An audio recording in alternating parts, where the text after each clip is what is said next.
Good evening and welcome to the West Ada Annual Reorganization Meeting. It is January 12th, 2026 at 6:02 p.m. We're very fortunate this evening to have students from Frontier Elementary School here to lead us in the pledge. Will everyone please stand?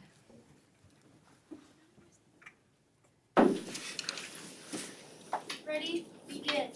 I pledge allegiance to the flag of the United States of America and to the republic for which it stands, one nation, under God, indivisible, with liberty and justice for all.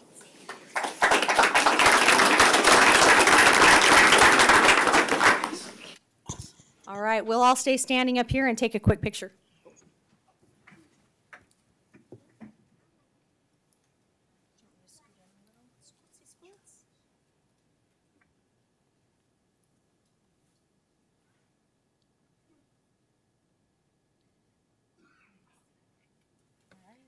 Thanks, guys. Great job, you guys. Great job.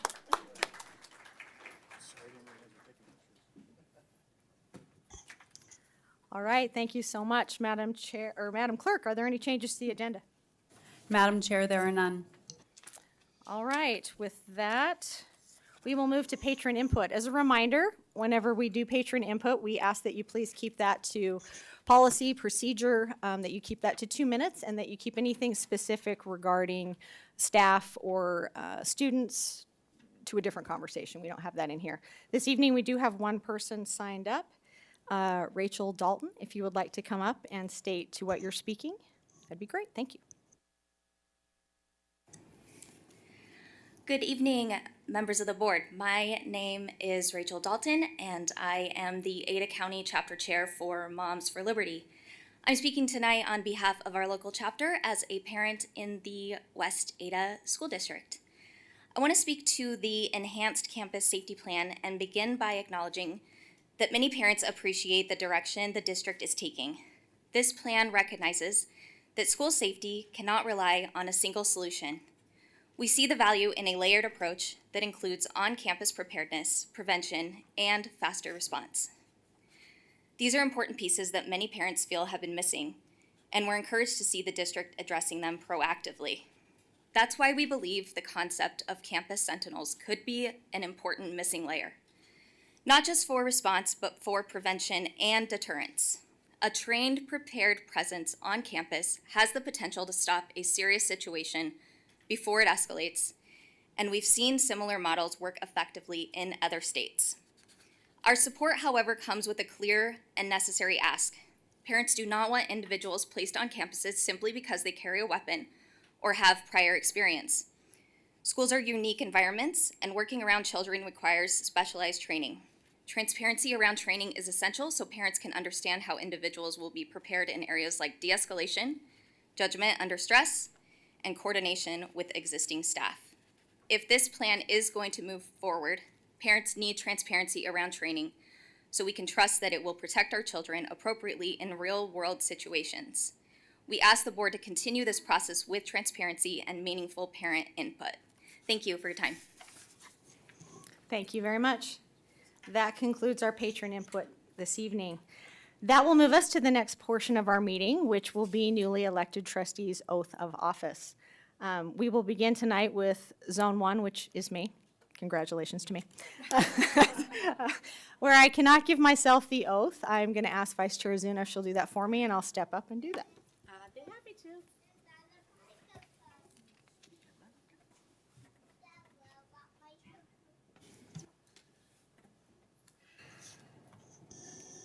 And while Trustee Frazier's stepping up there, I'll just say a hello to her family, Joe and Emily and Tyler, that are watching from far away, unfortunately, but online, I'm sure ready and to continue to support you. Thank you. Are you ready? I am. All right. Please raise your right hand and repeat after me. I state your name.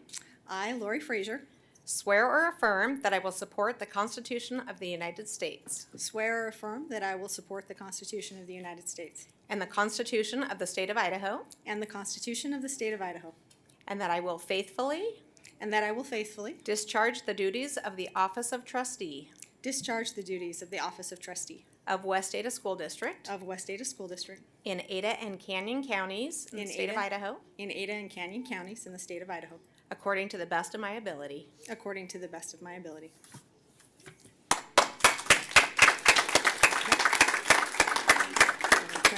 You're good. We'll do the rest.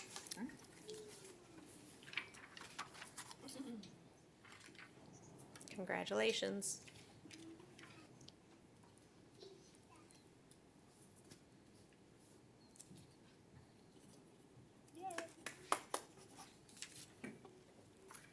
All right, Trustee Brown, it is your turn.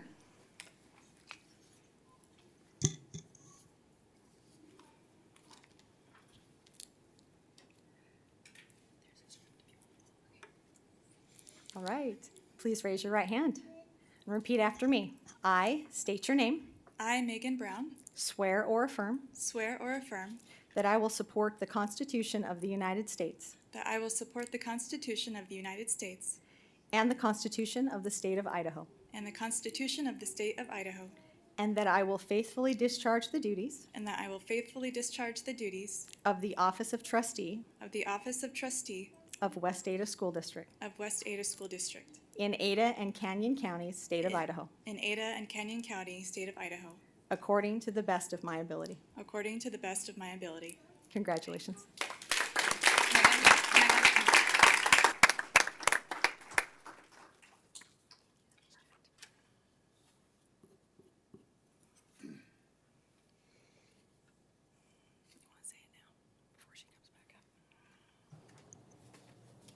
I know everybody loves this. Can we do a quick picture with the new board?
All right, as part of the reorganization this evening, the first item will be the appointment of the Board of Trustees clerk. I will open the floor to a nomination for clerk of the board. We do not need a second. Trustee Benetti. I nominate Sarah Engel as clerk of the board of the West Ada School District. All right, any discussion? Seeing none, I will do a roll call vote, and because I do not want to put trustee Brown on the spot, we're going to start on this end for this, and then we'll start down there later. Trustee Frazier votes aye. Trustee Azuna? Aye. Trustee McCullough? Aye. Trustee Benetti? Aye. And Trustee Brown? Motion carries 5-0. I will now turn, we actually do need a backup clerk, which isn't listed here? It's just on the district side. Okay, perfect, great, thank you so much. At this time, I'm going to turn the floor over to Clerk Engel to carry out the next portion of the meeting. Thank you, Madam Chair. The next order of business will be to elect a board chair. I will call for a nomination for board chair and then allow for discussion and a vote. At this time, I will open the floor for a nomination with the reminder nominations do not require a second. Is there a nomination for board chair? Trustee Benetti? I nominate Lori Frazier as Chair of the West Ada School District Board of Trustees. Is there any discussion? Benetti? Lori has been a fantastic board chair for the past few years now, an excellent face of the district, always steady, always thoughtful, always responsive to all the trustee needs, an excellent face and representative of the district, and I'd like to just maintain that stability and calm, and if I dare say boringness that we've had over the past couple of years. And so I heartily recommend that we support her as board chair for another term in 2026. Any other discussion? Okay, I'm going to perform a roll call vote now individually. Trustee Brown? Aye. Trustee Benetti? Aye. Trustee McCullough? Aye. Trustee Ozuna? Aye. And Trustee Frazier? Aye. All right, 5-0. I am going to proudly announce that Chair Frazier is going to be back for a second season in 2026 and turn the floor over to her. Thank you. All right, with that, we now need to elect a vice chair. I am open to a motion. Trustee McCullough? I move to motion to nominate trustee Renee Ozuna to continue as the 2026 West Ada School District Board of Trustees Vice Chair. Any discussion? I mean, I would just like to add a few things, if I might. Trustee McCullough? I appreciate how welcome Vice Chair Renee Ozuna has been in the last couple months. What's a couple things that really stand out to me is her experience and her unique perspective that she has being here the longest. I think that she would represent the board very well, and I noticed the cohesion that she has with our chair, Lori Frazier, and I think that she is a valuable asset to continue as vice chair, maintain the consistency coming with the new things coming this year. I concur. Any other discussion? All right, with that, we have a nomination for Trustee Azuna to remain as vice chair. I will do a roll call vote. Trustee Brown? Aye. Trustee Benetti? Aye. Trustee McCullough? Aye. Trustee Azuna? Aye. Chair votes aye. And Vice Chair Azuna, welcome back.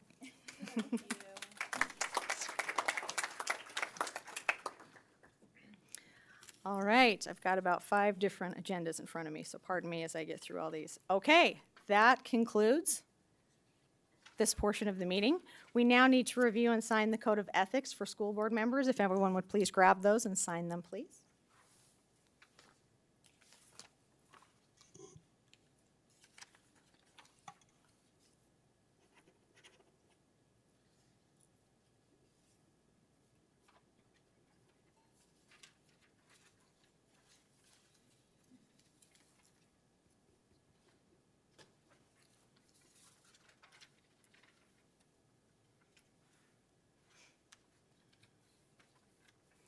And then if you'd pass them down this way.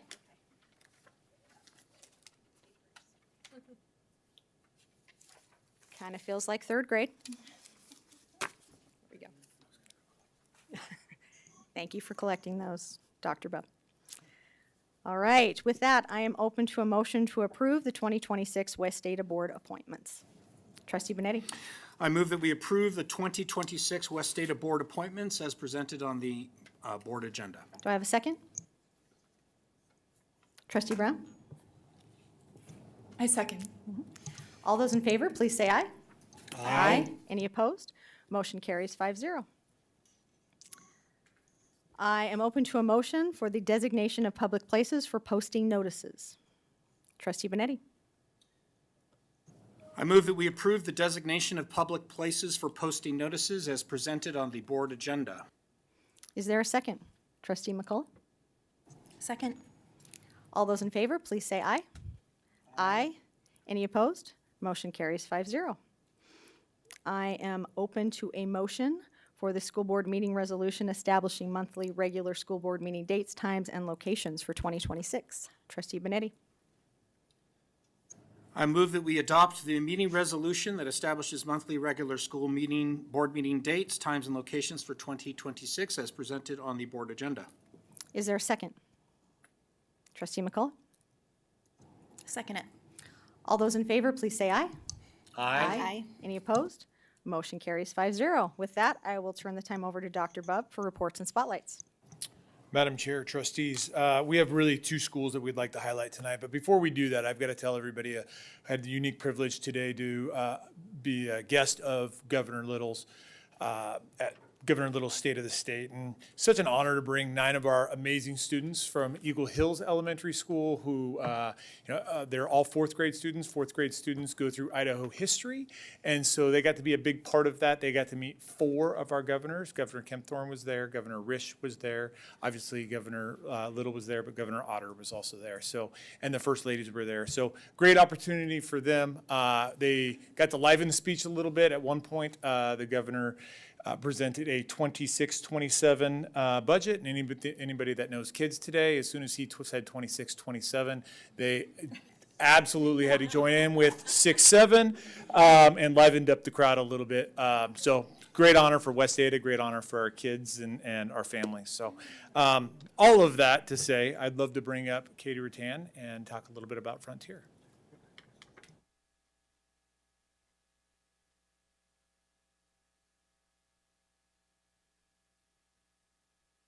So thank you, Board Chair and trustees. Welcome. Megan, I think you are my trustee at Frontier, so it's an honor to meet you, and I look forward to getting to know you better.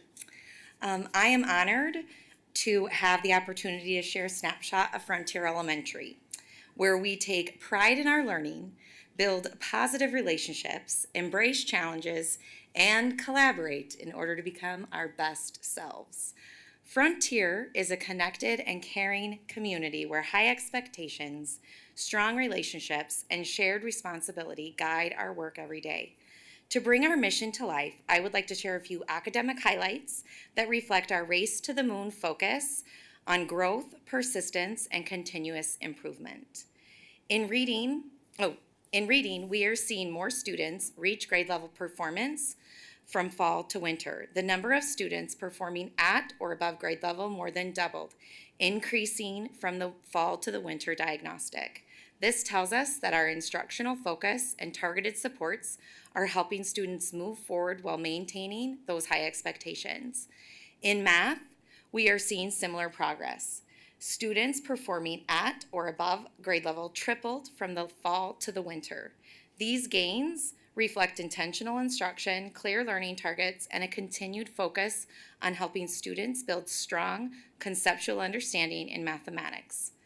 Rather than a single leap, this progress reflects steady gains across grade levels, which aligns closely with our race to the moon theme of incremental improvement and sustained effort.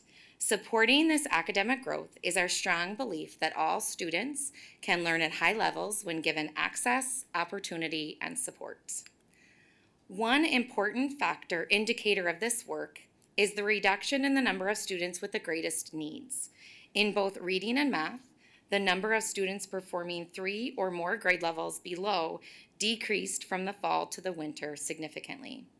This reflects our intentional focus on removing barriers to learning through targeted intervention, flexible supports, and close collaboration among teachers and support staff. While this growth is encouraging, our goal is to move these students into grade level proficiency through consistent, high-quality instruction that reaches the greatest number of learners. To continue the pattern of growth we are seeing, our focus for the coming semester is on purposeful and intentional instruction at the Tier 1 level. Supporting both academic growth and access is our commitment to continuous professional learning. Each month, our staff focuses on small instructional moves with high impact through rigor routines, which are research-based strategies drawn from the work of Michael McDowell. These routines are introduced and refined once a month through our teaching and learning collaboration groups, where staff meet in mixed grade teams to collaborate, reflect, and learn from one another. This approach aligns with our mission and our theme by emphasizing steady growth, shared learning, and continuous improvement. Frontier benefits from a strong combination of classroom teachers and a giant support staff who work together to meet students where they are. Our teams regularly collaborate, analyze data, and engage in professional work to ensure instruction and supports remain aligned and responsive. Every adult in our building plays a role in supporting student learning, and that shared responsibility is a true strength of Frontier. Access at Frontier also extends beyond the classroom. Students have opportunities to participate in meaningful enrichment experiences, including our Performing Arts Club, which produces high-quality, professional-style musical performances. You can see The Lion King was last year. This spring, Frontier students will present Susical, an experience that builds confidence, collaboration, creativity, and a strong sense of belonging. In fact, one of our stars is sitting in the audience. Ensuring access to these opportunities is an important part of how we support every child. Thank you for your continued support and for the opportunity to highlight the important academic growth, collaboration, and community building happening at Frontier Elementary. Thank you.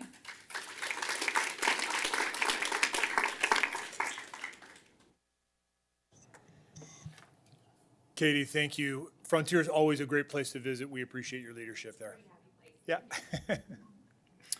Now I'd love to bring up, and I don't know if Mr. Tovas is going to do it or Mr. Montoya, but I'd love to bring up Mr. Montoya, our principal over at Mountain View High School, and Mr. Tovas.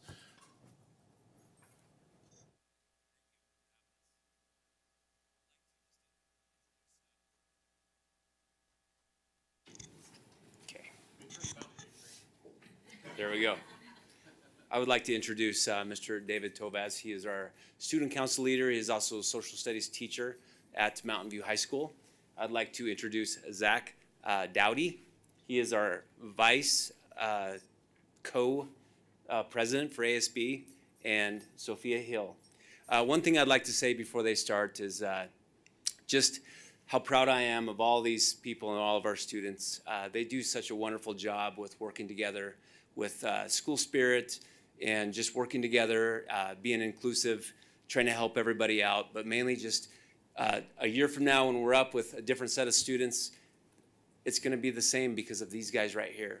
The way they pull other people in and the way they work together and the way they just adore and elevate everybody around them is just magical, and I just love being a part of it and seeing them grow.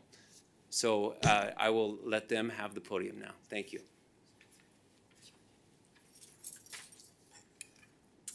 Madam Chair, members of the board, and Dr. Bob, thank you so much for having us here. My name is Zach, and I'm one of our ASB co-vice presidents.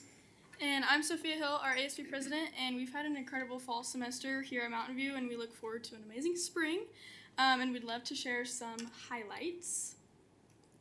Yeah, during our fall season, Mountain View athletics and academics achieved notable success at the state level. Our boys golf team and marching band both won state championships, and in addition, our girls swim team earned an academic state championship, highlighting the strong balance we continue to maintain between academics and athletics. Academically, Mountain View has also seen significant success this year. We had a very huge increase in PSAT signups, showing the growing commitment of our students to their academic future and preparation. Our students demonstrated strong achievement across multiple subject areas, including third place in ELA, second in math, and first in science, reaching top levels of achievement. This year, 238 seniors have already begun seeing success in their post-high school plans.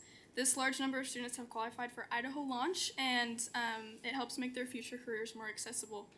Overall, Mountain View continues to perform above and beyond for state and district academically. At Mountain View, we encourage students to always reach for their best and to be a maverick. These accomplishments are made possible not only by our hardworking students and staff, but also by the strong support from our parents, community members, and booster programs who continually invest in our students' success. We are very proud of the involvement from the parents of athletics and clubs who have gone to extreme measures to support their child here at Mountain View. We've been incredibly fortunate to partner with Bronco Bolds this year to create our Mountain View Bolds team. This program raises awareness around mental health, helps reduce the stigma, and strengthens the overall well-being of our campus. They show up to all kinds of events, support students in meaningful ways, and truly leave a positive mark on our school culture.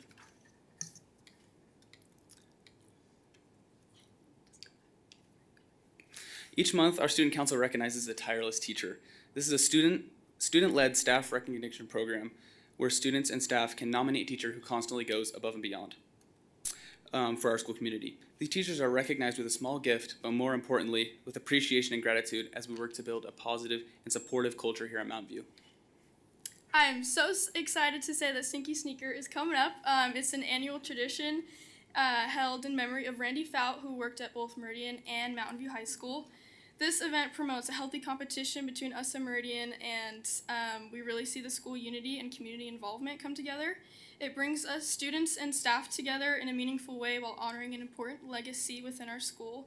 We're really excited for next Tuesday at Meridian, and we encourage everyone to come and attend one of the biggest high school rivalry events in West Ada. Yeah, and along with Stinky Sneaker, we also have March Madness coming up.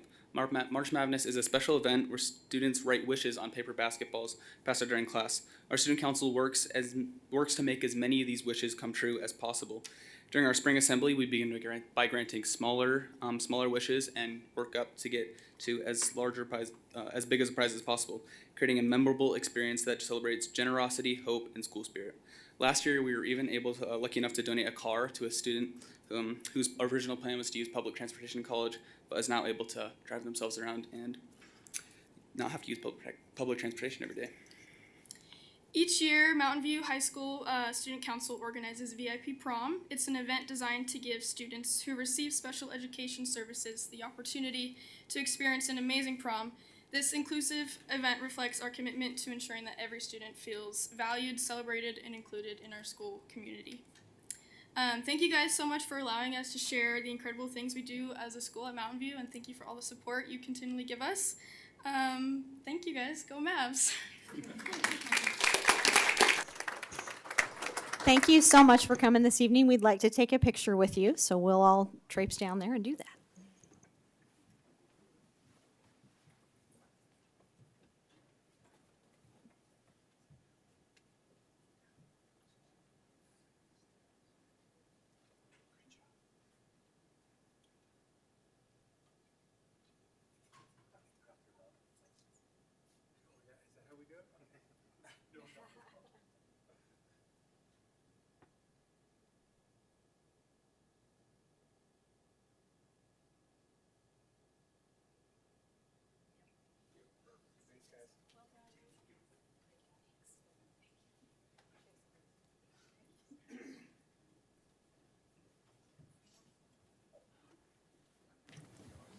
Just before you guys take off, I normally don't comment on these, but I have to say, Ms. Hill told me prior to the meeting tonight that she guarantees a Mountain View win next Tuesday, so we'll see. And then I also want to say VIP Prom, anybody listening, that's one of the best events that we could possibly offer. It is unbelievable. So thank you to our law enforcement officers who partner to make that happen. It's just a tremendous event for our kids. And then last but not least, I'll say thank you, Mr. Tovis, who's here, gives up countless hours. For those who don't know, our teachers all of our teachers work a ton of extra hours, but Mr. Tovis balancing between social sciences world and also activities. You put a lot of extra time in, and I'm sure I will see you at Stinky Sneaker, but thank you so much for your service.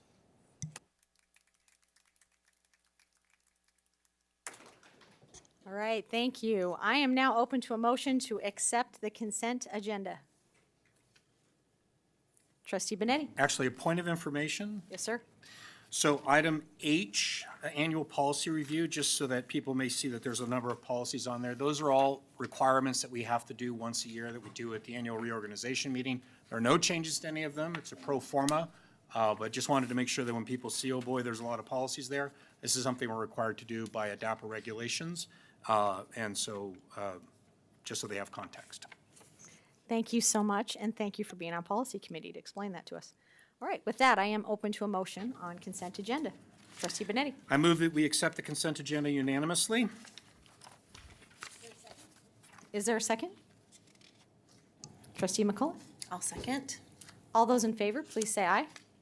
Aye. Any opposed? Motion passes unanimously, 5-0. That will take us to old business. We will begin with policy 506.10, campus sentinels, which will be presented by Marcus Myers.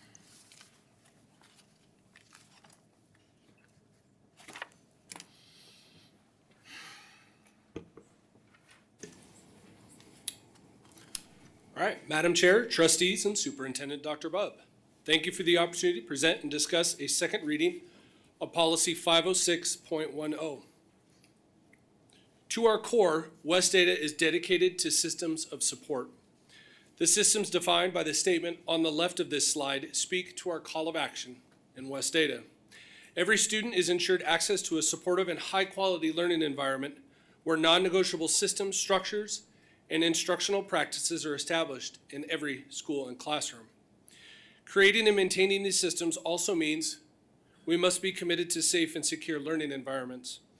These safe and secure environments work to protect students, staff, and patrons, so high levels of learning can be our primary focus. Our commitment to protect is embodied by our safety and behavior teams, both at the district and building levels. I want to recognize the tremendous safety and security efforts by both building, district teams, our staff, students, teachers, administrators, families, our valuable law enforcement partners, and our community remain vigilant in protecting our greatest assets. Based on feedback and questions received through our survey, it's important to share a more comprehensive picture of safety, security, and behavior processes in West Ada. In every building, we employ many layers of strategies that establish safe and secure environments. Recently, you improved our ability to respond quickly through wearable alert technology. In addition, we hire, train, and deploy security staff across all of our schools. We practice emergency drills and alert notifications throughout the school year. We designate and plan for incident response at both the building and district levels. We lock and secure our entry points to the schools and to classrooms. Our hundreds of cameras provide a review of situations, allowing us to respond accordingly and help to deter security and safety incidents. We partner with local law enforcement agencies to respond to safety situations and identify areas of improvement. These safety and security measures shared here are in addition to how we teach and maintain safe behavior expectations at all schools. It is true, trustees and our patrons, that there is a financial cost to each of these important measures. However, we continue to balance prioritizing funding for improvement of classrooms that benefit instruction and achievement. We will continue to be fiscally responsible with the potential enhancement of Campus Sentinels. In review, Campus Sentinels Policy 506.10 comes before you as a second reading. The goal is in prevention and deterrence by providing a concealed armed security presence on campus. Campus Sentinels will be West Ada employees who are retired, former, or current law enforcement officers in good standing. All candidates will undergo a rigorous screening process that identifies their good standing and are required to participate in annual training in partnership with local law enforcement. Based on feedback, the policy committee made some revisions since the first reading. The first revision addresses retired law enforcement officers that must be in good standing upon their retirement and who post-certification continues as a result. The second revision addresses how yearly training will be overseen by the Meridian Police Department and shall be over and above any training received at other departments. This process allows us, in partnership with our local law enforcement, to place highly trained sentinels into schools prepared to respond in the unique environments that schools provide. knowing that this skill set is critical to providing this level of safety, care, and support for our students and staff in the unique environments of schools.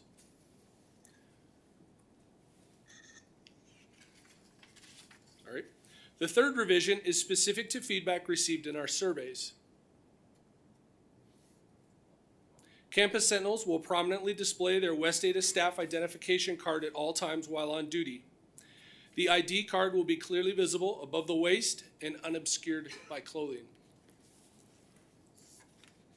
Lastly, the final revision addresses a question and discussion held during presentation of the first reading regarding Campus Sentinels rules of engagement. It's that rule of engagement I'm going to read aloud now. Campus Sentinels are primarily intended to serve as a deterrence and generally should yield to existing school safety personnel or the responding school resource officer to handle matters that do not pose a threat of death or serious bodily harm. For instance, Campus Sentinels should immediately notify the school safety team of any physical altercation, for example, fights, presence of contraband, or other activity which requires attention and may monitor the situation from a distance. However, since use of force is restricted to scenarios involving threat of death or serious bodily harm, Campus Sentinels must refrain from engaging directly in situations that do not meet that threshold. This rules of engagement will be a direct and focused portion of our yearly annual training. The first reading discussion also included the opportunity to speak with students, staff, and the opportunity to conduct a pilot at a few of our school sites. Dr. Bubb met with Superintendent Students Advisory Council. Dr. Bubb reported that students shared they were supportive of this program and were appreciative of the increased level of security it would provide.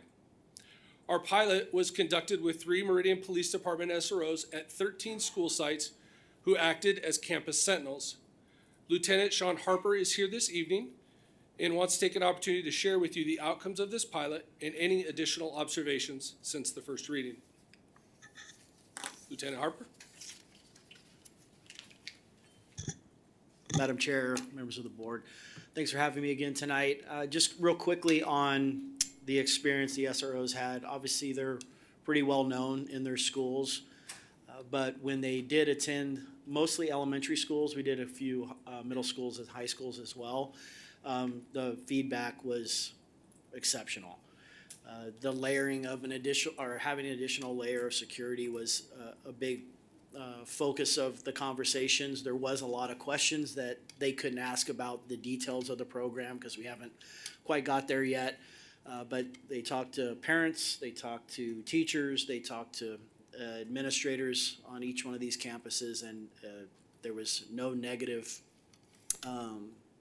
contacts. It was all very positive. They're very excited to see this program continue forward.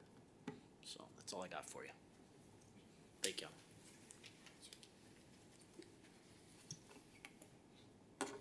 Thank you, sir. Again, I want to thank everyone who has provided feedback through our survey. The survey continues to remain open, and we welcome your valued input. Your input will be used when considering further policy revisions by the committee, as well as the design of information shared at the third policy reading. Since the first reading, we are grateful to have received 75 survey responses, many of which were interested in serving in this possible role and shared a level of gratitude for the additional security it might provide.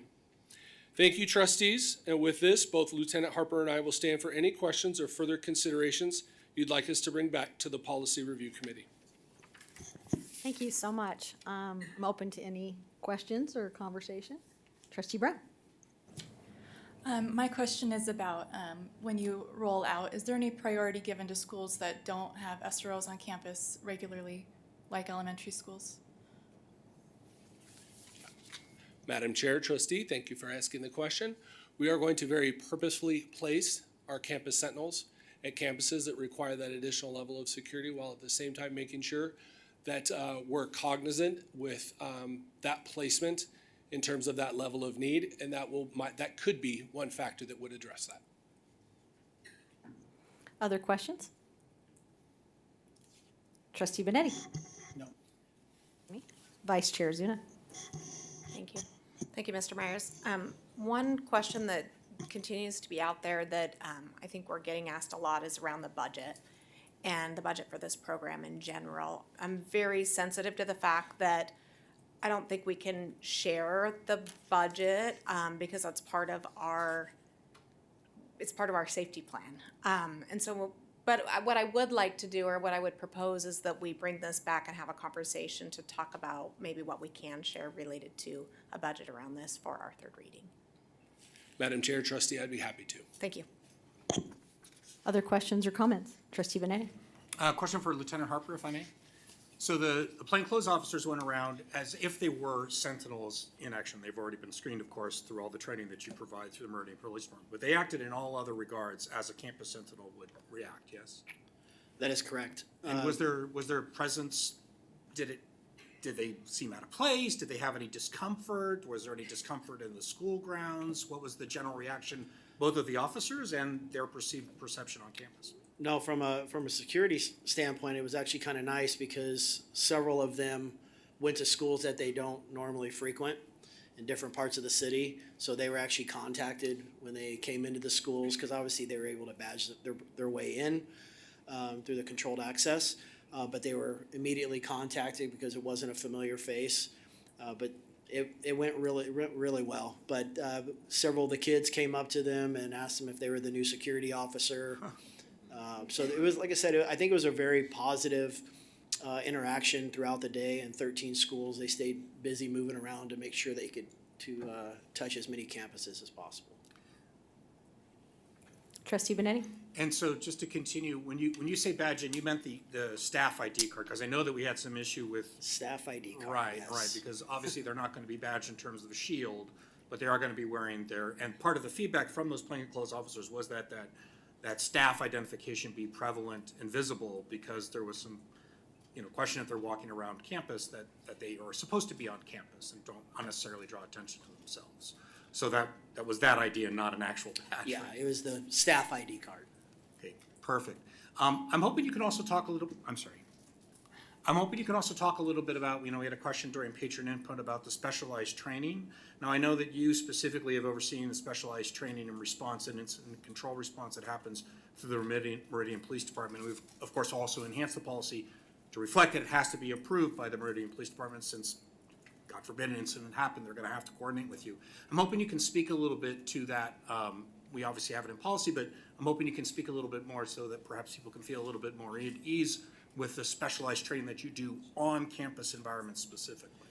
Yeah, I mean, it's gonna be pretty robust, because again, we are dealing with our young people, and the training, so those that we're if this gets approved, that we'll be able to bring in people that already have a good layer of training, but the ongoing training that is going to be provided will be around everything from emergency preparedness to dealing with different type of emergencies on a school campus, because you're going to get officers, retired officers, I'm sure, that are going to put in for this, that maybe have never worked in a school environment, which is much different than working patrol. So that will be a big learning curve. I think very clear expectations. I know this isn't training, but it really is. Making sure they understand exactly what we want them to do, what their day-to-day is going to look like.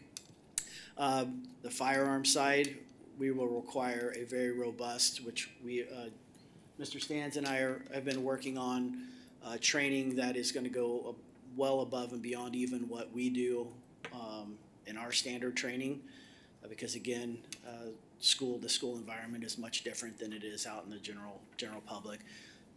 We're going to focus on everything when dealing with young people in crisis, or staff in crisis.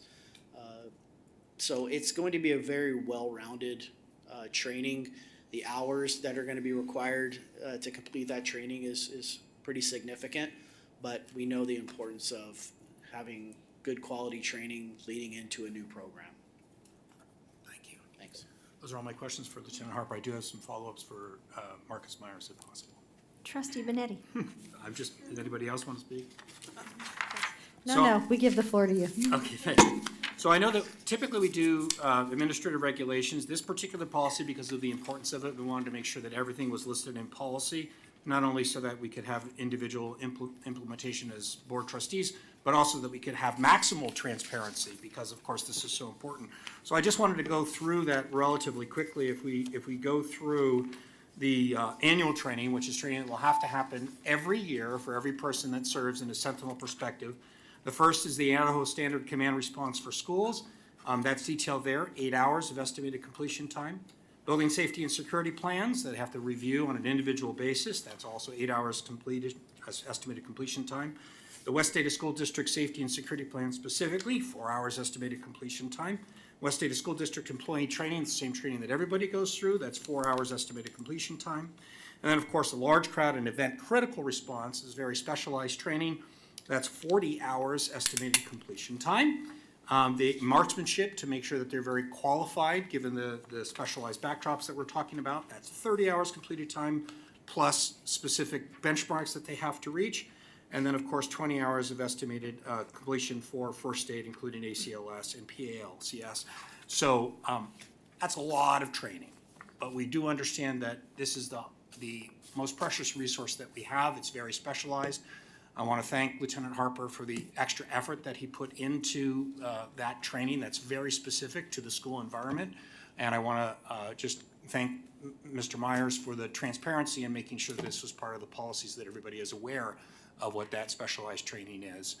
So that, in combination with the background of officers themselves, that post-training that comes with that, even though they're retired in good standing, that post carries through, so that we have a specialized and dedicated level of understanding, quality individuals that then have to go through additional screening, additional training, and once they reach that threshold, they're going to be in a position to serve as a deterrence and God forbid, response to any instances. But we definitely hope and intend that the deterrence factor is what will ensure that all of this training is something that will never need to be used. So thank you both for that. Other comments or questions? Vice Chair Zuna. Thank you, Madam Chair. I have a question, Mr. Myers, or maybe even Ms. Sanders. With the candidate screening process, and I know that part of that is to review the personnel files. If we have a officer, a retired officer that had any disciplinary action, would we see that in their personnel file during a review, or will we only see that they left in good standing?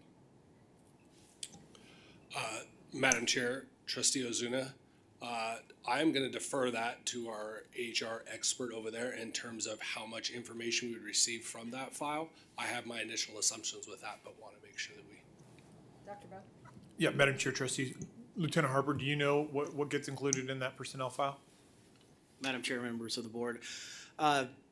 So you're going to have to create a waiver of some sort to seek out certain information, and I would highly suggest that it is a very detailed waiver requesting any and all personnel, because you'll have city personnel and you'll have within the department, so you really have two different layers of information, but you definitely want to have a look at all of that.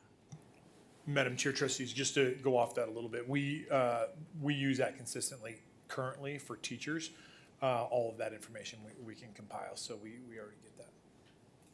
Great, thank you. Can we take another look at this language in the policy committee just to see if we need to make any adjustments there? Thank you. Other comments or questions? I'll just say how thankful I am. I mean, Trustee Benetti said very, very well how much we do appreciate the work that's gone into this. I know it's been years in the process. But for me, who does not sit on policy committee, which Vice Chair Zuna and Trustee Benetti do, and that is why their knowledge of this, for anybody listening, is a little more extensive than for the rest of us. We do read it, but they have lived this for literally a couple of years. It's a wonderful thing to listen to and recognize the amount of care, the amount of time being spent, that we are actually asking questions about details such as what types of questions we're asking of somebody that's going to apply, and that's fantastic. So as we continue to move forward, I am just very confident in what's being done and feel really good about it, so thank you so much. All right, thank you. Thank you.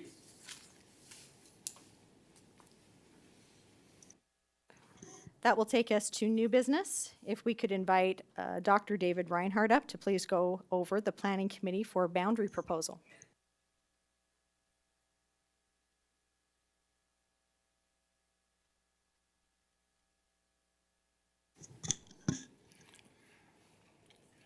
Madam Chair, Honorable Trustees, Dr. Bubb. As you know, we operate across 57 different campuses across our district. That's 6 municipalities, and those campuses are changing every day. They're growing and they are at times retracting. And our neighborhoods, every time we see a for sale sign go up, something's changing in our school. Our long-range planning committee and our boundary committee, as called for the board in policy 0714, has been hard at work for a couple of years and evaluating our campuses, our populations, and there are 3 members of the boundary committee from each of your respective zones. Many of them are here tonight, and I just want to recognize them. They're on either side of me. They literally have helped develop this plan. They've listened to the public. They've gone to 3 public meetings, and they attend regular meetings here and really weigh in on every single line. The work they do and the work as led by Miranda Carson behind me, who I'll introduce in a second, is important. When our schools are too full, behaviors go up, learning often drops, and when our schools are empty, we're heating empty rooms or cooling empty rooms, and sometimes our FTE drop to a point where proper collaboration cannot happen. We have a responsibility to make sure that our buildings are full of energy and full of learning. The work that's going to be presented tonight is emotional for all those families, all those students being affected. You'll see dots on a map, and they look like dots on the screen. They are not dots. Those are children. They have stories. They have attachments to their schools. They have school colors maybe hanging in their closet. Their families have histories. They have affinity towards their teachers many times. We recognize that. We've done surveys through each of our iterations. We continue to listen to the public, and we will listen tonight and throughout this process until we bring you a final recommendation. With that, I'm going to introduce Miranda Carson, who has done the heavy lifting of the details of this iteration, to walk us through the gray proposal. Good evening, Madam Chair and Board. Thank you for inviting us or allowing us to be here tonight to walk you through this. As Dr. Reinhardt said, this is not something that we take lightly. We know that this has a huge impact on kids and where kids go, and the peer groups that they develop at those places have an impact on their education and through their life. So I just want to start by saying that none of this is taken lightly, but this is all done for the betterment of the kids in West Ada. So we'll talk tonight about the need to do this process at this point. We'll look at a district overview. We'll talk about the role of the planning committee, show you the gray proposal of where we're at now, and talk about some next steps. If at any point during you have questions, feel free to interrupt. I'm happy to stop on that slide and go over notes, or we can go back at the end as well. So the most obvious need is that we have our new Independence Elementary School opening in 26-27. And so we need boundaries for that school. And with those boundaries, there are shifts that will need to come as we fill that school to fill other schools around it as well.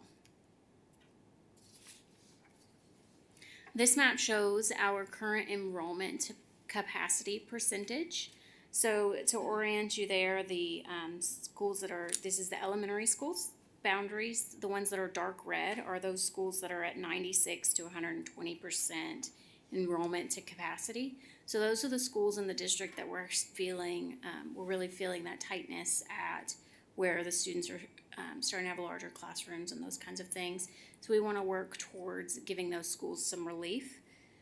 We did, if you see that yellow box there, we brought to the board last year when Dr. Reinhardt says that we started this over a year ago.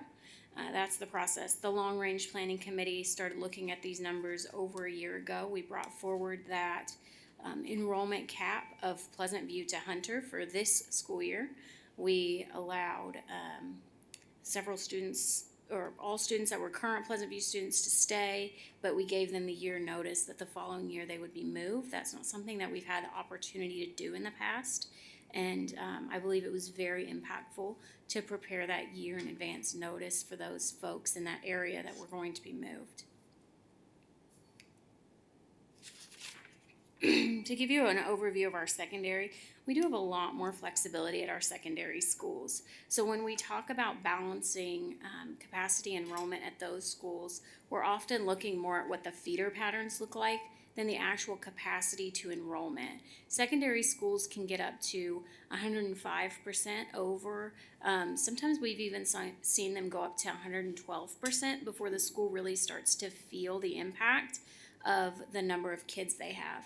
And that's because we have such a robust personalization in our education in this district that students move from campus to campus and room to room throughout the day to have that personalized education, which means that we have the opportunity to use our space much more flexibly. And that's why when we look at our secondary school boundaries, we're going to talk more about feeder patterns and less about the enrollment to capacity. The feeder patterns, when I talk about that, is how many elementary school students in the 5th grade are going off to 6th grade with their peers. Are they being split to go to two or more middle schools, or are they staying together and the entire 5th grade progresses on to Star Middle? And then at the secondary, we're also looking at the 8th graders. Are they all going off together to start their freshman year, that really, that formative year together with friends they've been with all through middle school, or are they starting over and getting split from their peers? So that's why we really, at the secondary level, look more at the feeder patterns. During this process, we also look at developments. So we keep our pulse on developments throughout the year. Dr. Reinhardt and I attend pre-application meetings. We review hearing applications, send letters to city councils and other land use agencies. We coordinate with Compass, Meridian, Boise, Eagle, Star, Nampa, CUNA, Garden City, and Ada County, and we also coordinate with ACHD. So we really keep our hands in the community so that we can help shape how the community grows, and we can also keep a pulse on how it's growing and how that shapes us, and really have that cohesive relationship. When we talk tonight about developments, we're going to talk just about entitled developments. And what that means is the land use agency has already said that that developer can build. So the developer came forward and they wanted to build 100 homes, and the city said, yes, you can build 100 homes. That's the entitlement. So there are some developments that are still in the hearing process that we know are coming, but they're not going to be represented because they're not approved yet. We're really looking at the improved entitlements, and we know that with those entitlements come students. So these are the entitled developments in West Ada now. You can see that we have a bit of a banana, is what we call it, a banana of growth. It goes from the north west corner of the district, and it wraps down along the western half, down all the way to the southeast corner of the district, and really makes a banana shape. So we refer to it as the banana of growth. Those are the developments, the big blue blotches there. And then we look at where our current students are. So these dots, as Dr. Reinhardt said, are not just dots, those are students. So that's where our current West Ada students live. And we take that into account and we compare it to the developments. Then we start looking at the capacity challenges. Where are our schools already over that 96 to 120%? And then we can look at future students. So with the enrollment, or with the entitled developments, we know about how many future students are coming. We have what we call student generation rate, which is developed for different regional areas. So based on the region, whether it's very rural, whether it's closer to a city or a suburb, we can estimate how many students are going to come out of each housing unit. So for example, the most common single family unit or student generation rate would be 0.4. So for every 100 homes, we're gonna have about 40 students that come out of that. And that's across all grade levels. So that's how we start looking at how many future students we have. Because when we make these plans, we don't wanna make a plan that works for next year. Because if it just works for next year, we're gonna be back in front of you, we're gonna be moving kids again.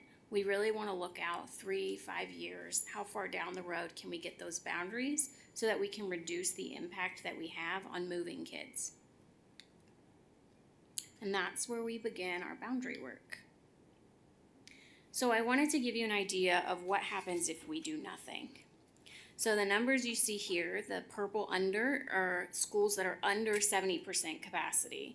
So we don't want to see our schools drop below around 85%. Is kind of it's not in policy, but that's kind of a best practice, industry best practice, is we want to see our elementary schools between 85 and 95% capacity. So these are the schools that I would say would have some trouble next year if we don't do anything. Obviously, the most extreme would be Independence. It wouldn't have any kids if it didn't have a boundary. And then we move up to see that in 2030, Pleasant View, for example, is estimated to be almost twice its capacity. So we have to do something. There is no option to do nothing. So that's where we start looking at what can we do that follows policy and gets us down the road. And that's where the committee comes in. So the committee reviews all of those data points that we just talked about. We take our first meeting, which is 2 to 3 hours. Each meeting is 2 to 3 hours. And we go through what is a school capacity, what's happening in the buildings, what does that team, what can they advise on, where things can go. We look at the new developments that are coming. We engage with the community, and then we, of course, bring those proposals here to you. The board, thankfully, you all years ago set out priorities for us in 714, policy 0714, and those priorities make this very emotional process a little bit less emotional for the committee to kind of come together and have common ground. So when we in past didn't have these priorities outlined, one committee member might think that keeping kids in a non-bus zone was the most important, where another committee member felt that making sure the boundary proposal worked for 5 to 6 years down the road was the most important. But past boards, some of you may have been on that, set these priorities for us, and it makes the decisions a lot easier, because when we're trying to weigh two options that may be equally well on the map, we can say which one is better for safety and minimizing the number of students. And those are the top two priorities for the board, and we can move forward with that option. So this proposal that we're bringing forward to you is based on the board priorities that were established in policy.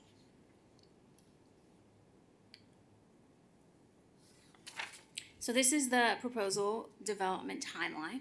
So as you can see there at the bottom, the public input spans this entire process and even before, because we did start over a year ago with public. The committee has Dr. Reinhardt and I are on there as staff, but the rest of the committee is members of the public that don't work for West Ada, that volunteer their time to come and really get into these numbers.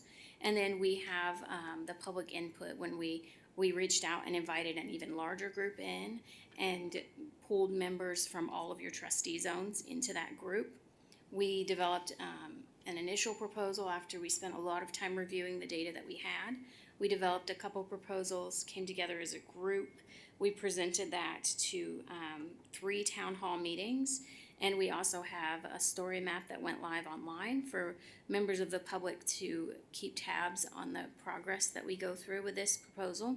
And we also posted a survey on that first proposal. Afterwards, we reviewed all the feedback that we got both at the town halls and through that survey. We refined the proposal further over the course of several meetings, and now we are here at the January with that refined proposal. So we'll continue through this process and the feedback that we received on this proposal, and we'll bring you a final proposal in February. That is, again, per policy, that we would have the final proposal to you to make a decision on in February. Now I'm going to get into the actual proposal. So one piece of this proposal is that the committee is recommending grandfathering in last grades. So what we mean by that is any students that would be in 5th grade, 8th grade, or 12th grade next school year would be able to remain at their current schools. So we're not proposing moving those students. So that's current 4th, 7th, and 11th graders, and next year they'll be in their last grade at that school. This is something that came up in the first survey pretty heavily in a lot of the town halls. The majority of the questions we received were on grandfathering, and so we've incorporated that in. And I'll pause you for a second, Vice Chair Zuna.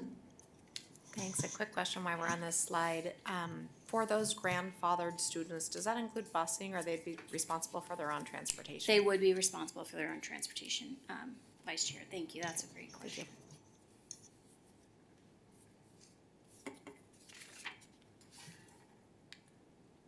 So the elementary boundaries here, I'm gonna take a second to orient you to the map.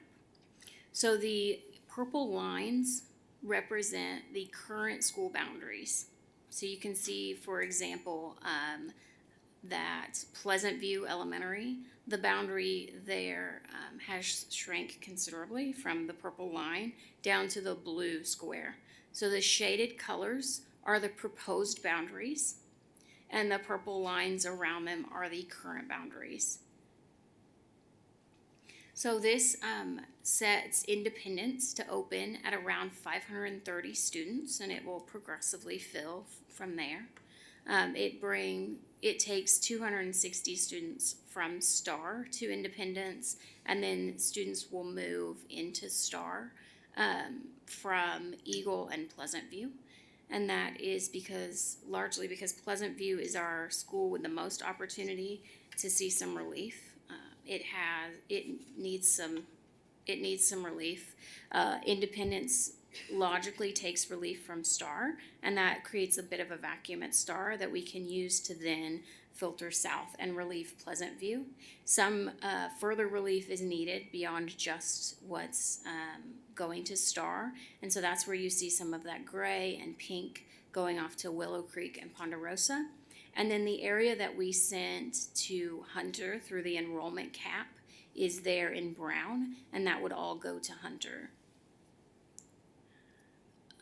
Further, there's an area of Ponderosa that will go to Hunter. If you see where the word Hunter is to the right of it, to the east, there's a small boundary there that in the past, when Hunter was full, it was sent off to Ponderosa. So it's a discontiguous boundary, and we really try to avoid those when we can, because what it does is break a neighborhood into two different schools. And so when we can avoid those discontiguous boundaries or fix them in future iterations, we do. And so that brings Hunter to 4 square blocks. It will get full, and then we'll start to see it go back down as its current boundary is aging out. So we think that will put Hunter in a place where it can really get down the road that 3 to 5 years and be comfortable. There's a slight shift there of Willow Creek by Highway 16, that gray block moving over to Willow Creek. And then we really looked at Highway 16 as a natural boundary. One, it keeps us from moving students across Highway 16 either in their parents' vehicles or on a bus. It just, it goes to that first point that in policy of safety, whenever we can reduce those crossings of 5-lane roads, interstates, and highways, it's a good option to do that because it just improves the safety of our kids while they're commuting to school. So we also heard a lot from the STAR community that they wanted to see STAR kids going to STAR schools, and so it also made sense to go ahead and extend STAR over and take some of Eagle Hills and Eagle Elementary into that, so that the STAR kids are really at the STAR schools, and keep those city groups, community groups together. Further, we've got Ponderosa that would be a slightly under capacity with the proposal, even with taking some of Pleasant View. So we split Meridian. If you see the pink kind of L-shaped portion of the district there by Meridian in blue, we brought that over to Ponderosa. It was a square mile that was cut in half going to Meridian and half going to Ponderosa. The line drawn didn't make a lot of sense. I'm sure it made sense at the time when we draw it. That's how a lot of these things end up where they do. But it made sense to bring those kids back together as a group and send them off to Ponderosa together. And then further, Chaparral needed some relief, so we did a little bit there to bring some of Chaparral up into Ponderosa. Are there any questions on what the elementary boundaries look like before I proceed to the middle school? Trustee Benetti? Do these numbers include the grandfathering? Yes, these numbers do not account for current fourth graders, as we propose that they stay at their current schools.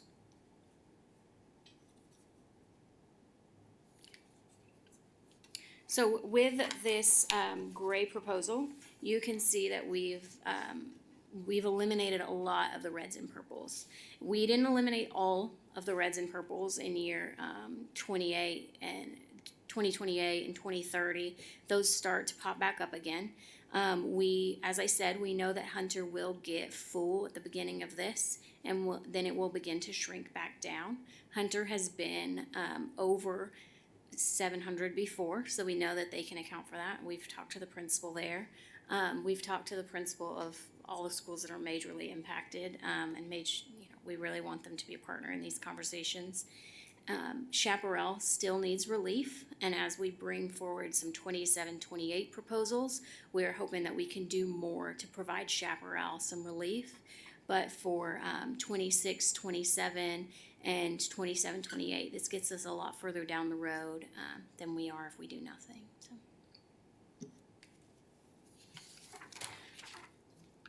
One of the things that's most exciting about these boundary proposals, both the middle school and the elementary school, is the opportunity to clean up some feeder patterns. So right now we have elementary schools that split to two or more middle schools. This cleans up a lot of elementary schools. So again, when I talk about feeder patterns, I'm talking about all of the kids in your fifth grade class. So if you have 30 kids in your fifth grade class and we split them 50-50 to two different schools, then 15 students are going off to one middle school, 15 are going off to another. There's a pretty good chance that your children have developed a relationship with at least 15 kids in their class.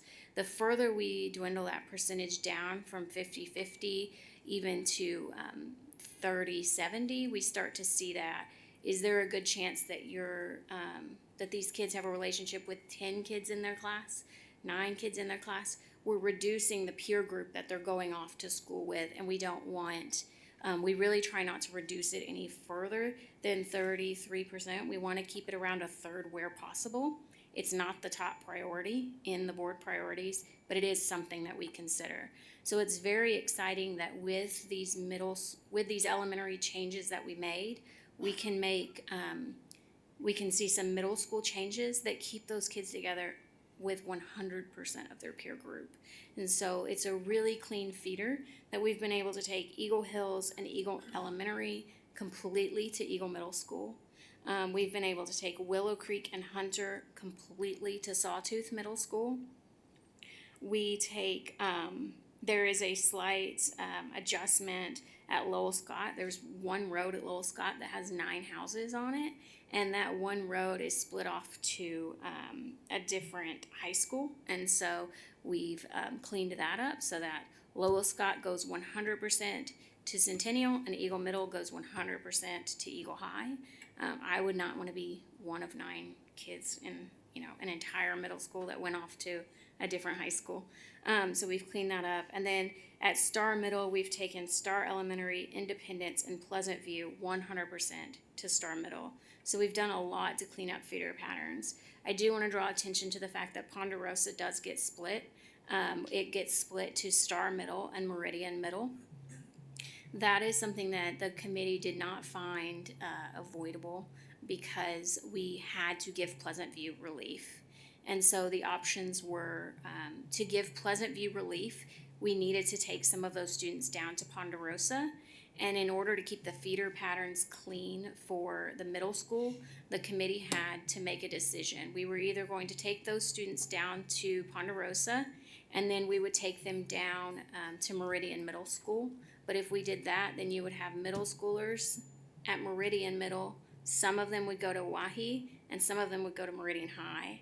And then you would have Star Middle School that fed 100% to Oahe.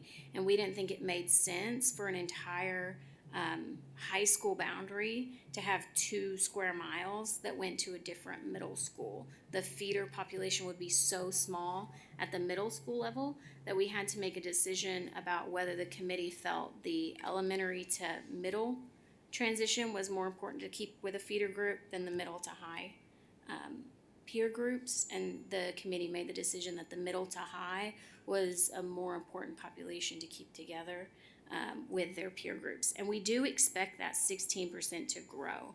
It will grow because we know that the 2 square miles of Ponderosa that we've taken from Pleasant View will continue to grow as entitlements come in. Vice Chair Zuna. Thanks, Brenda. Related to that split situation for what you were just explaining. Ponderosa, yes. What kind of public feedback did you get on that? We didn't get much public feedback on that area at all.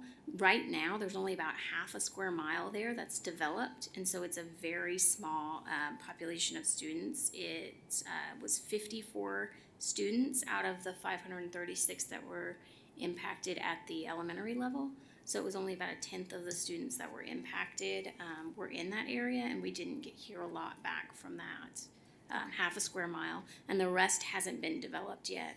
So that was the other piece, was the committee felt strongly that because that full 2 square miles hasn't been developed yet, it makes more sense to move them now to Ponderosa, because in the future, as people move in, they move in knowing that they're going to Ponderosa and then going to Star and Oahe. It sets the families that are buying homes up with knowing a little bit more, at least for the next 3 to 5 years, where their students will be going. Are there any other questions on the middle school boundaries before I move on to the high school? So at the high school level, we had one change. It affects 130 students. That does not include students going into 12th grade. So those are current 9th and 10th grade students that are affected. And it takes the students in that area there that's pulled out. If you can see, the black is the current Oahe boundary, and the purple is the proposed Oahe boundary. So that area in the blue is what would be moved to Eagle High School. The reason for this is that with the changes that were made to the Star Middle School boundary, the needed changes to clean up the feeder pattern and to address some of the population there, the feeder pattern from middle to high school for Star will split between Eagle and Oahe. It's a matter of what percentage splits. So without this change, Star splits 16% to Eagle High, and then the remainder goes to Oahe. And with this change, we're over that 1/3 that we want as our minimum. So just to kind of think of it more as actual kids and not just a percentage, in a class of 30 kids, if we don't make this change, out of those 30 kids, 4 or 5 may go off to high school together. That's probably not a great chance that your kid has developed a deep relationship with those 4 or 5. But with this additional change going to Eagle High School, we've upped that to 37%. So now we're talking about 11 to 12 kids going off to high school together out of that class of 30, there's a lot greater chance that your students have developed a relationship with one of those 11 to 12 kids or more, so that they can go with their peer groups to high school, because we want to keep those together as much as possible to really have that positive impact on the kids. Are there any questions on this high school proposal before I move on? Vice Chair Ozuna. With the high school changes being more related to the feeder patterns and less related to capacity issues, these students, I'm assuming, would all have the ability to open enroll if they have their own transportation? Yes, so open enrollment started January 7th, and we did work with the curriculum team to have any of the schools impacted also have applications that were open so that parents could start to apply to those as well. They will have the opportunity to open enroll, and as long as there's seats available, then they'll be considered in the same process that they are now. Great, thank you. All right, so the next steps, we closed the survey for the grade proposal during the break, and we reviewed that. We'll review that when the committee comes back together this week. We'll review both that and your feedback tonight so that we can further refine the proposal. We'll bring that proposal to you in February in hopes that you would adopt that proposal at that point. Policy says that we bring you a final proposal in February, and then it's up to you as a board to determine if you close it at that point or if we continue the process. I will say that the open enrollment, we really start to need some decisions around who's going where in March, which is why it's determined in February for future boundaries, and so that's why that February date is chosen. All right, and if anybody has any general questions, I'm happy to answer those or return to previous slides. Comments or questions? Trustee McCullough? I don't have any questions because you're so thorough, but I just want to make a couple of general comments. I did attend 2 of the 3 meetings that you had, the town hall meetings. What impressed me the most was that you gave everybody an opportunity to speak on how they felt about the changes. And we all know, as you've stated, like, this is an emotional thing for a lot of people. We get very attached to our school because at our school, that's where we build our communities, that's where we build our friends, who sometimes become family. So we become very attached to those. That being said, what I was really impressed is that everybody had a chance to tell you, like, this road affects me because of this, or this affects me because of this. And I sat there and I watched people taking notes of every single person who had a comment. And then I watched as I was leaving, you guys stayed late to discuss every comment that was made that night. And so what that says to me is that you've been very thoughtful and taking everybody into consideration, and I think very thorough, and also the anticipating like what's going to come in 2 years, 5 years, and down the line, and what happens to us when we go to middle school and high school. I just really appreciate the thoughtfulness of all of that. It really gives me a lot of confidence in the proposal that you gave us. Madam Chairman. Trustee McCullough, thank you for that feedback.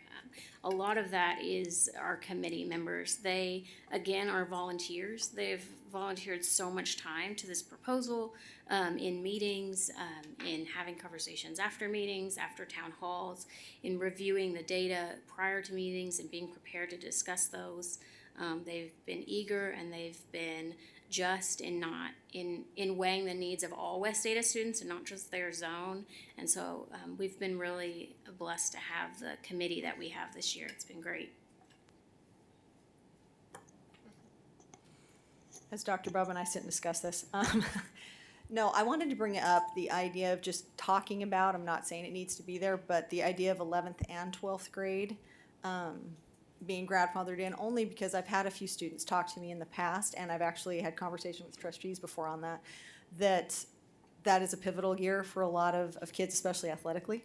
And to move them sometimes in that 12th grade year can be pretty detrimental. So I don't mean to say we have to do that, but I would love to talk about it a little more and see if that's reasonable and possible. It sounds like that's an important piece that would be worth considering. I'll just echo Trustee McCullough. Several of us as trustees had the opportunity to attend those meetings, and you did a beautiful job.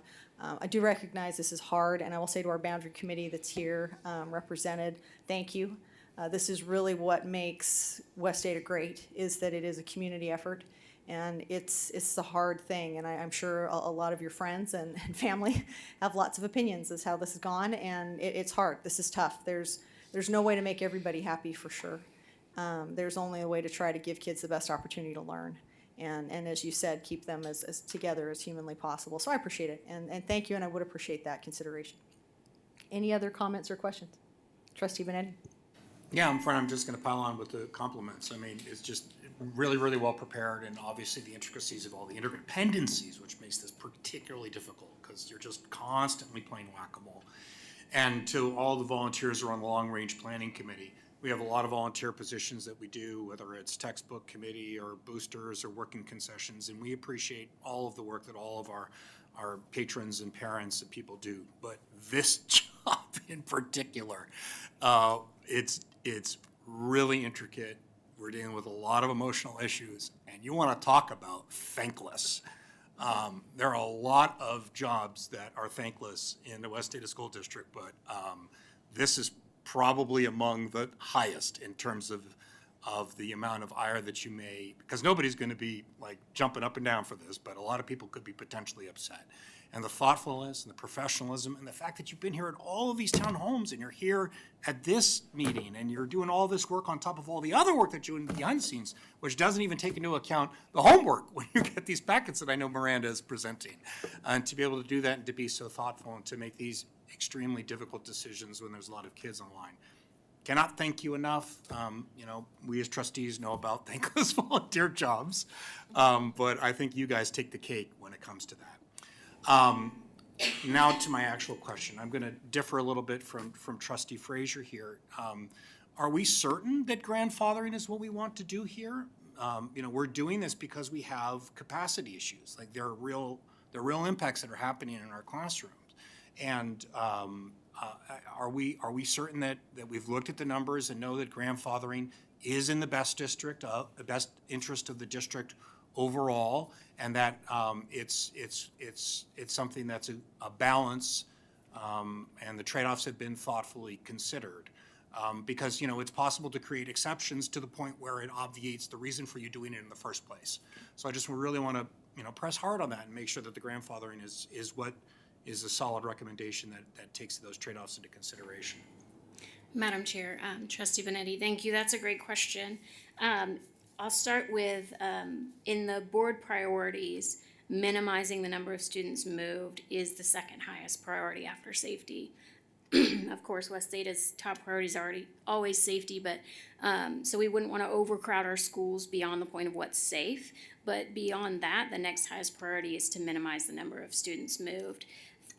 Based on that priority and the feedback that we received, I also went back and looked at the numbers. Can the schools handle taking those last grades? Can they handle the fifth graders, the eighth graders, next year's fifth grader, eighth grade, and 11th graders, 12th graders staying?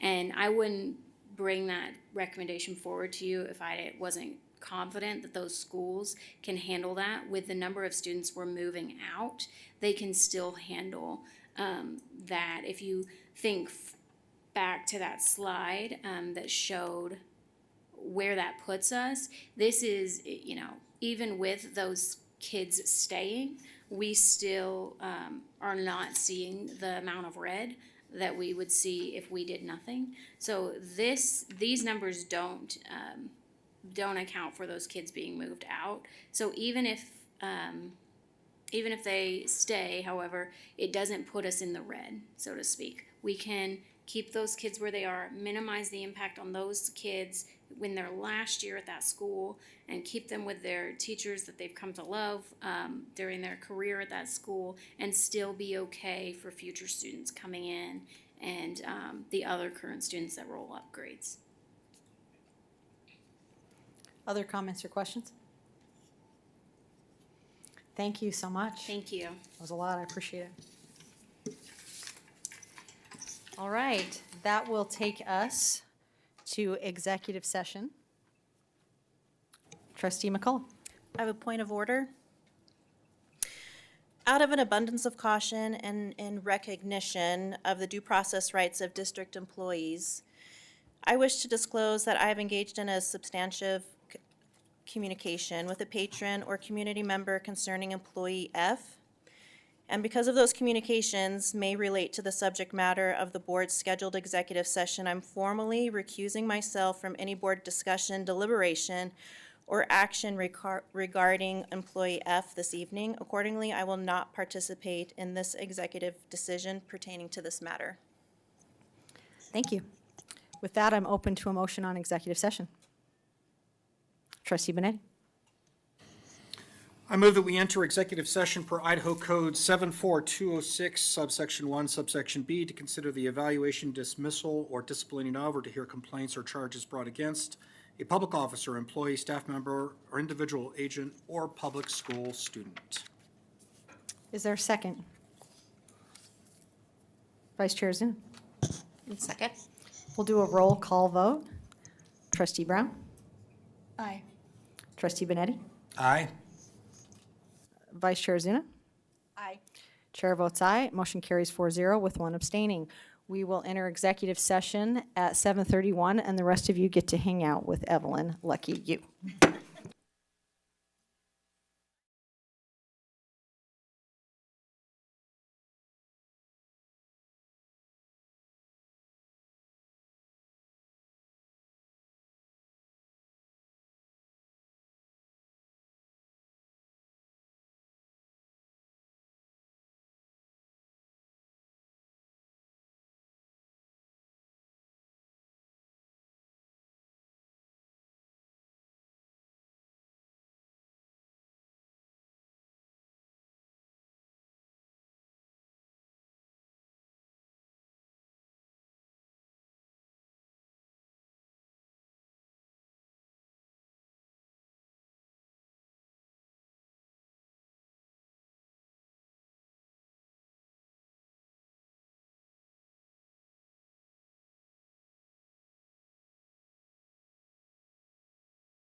resume open session at 7:43. With that, I'm open to a motion regarding executive session. Trustee Benetti.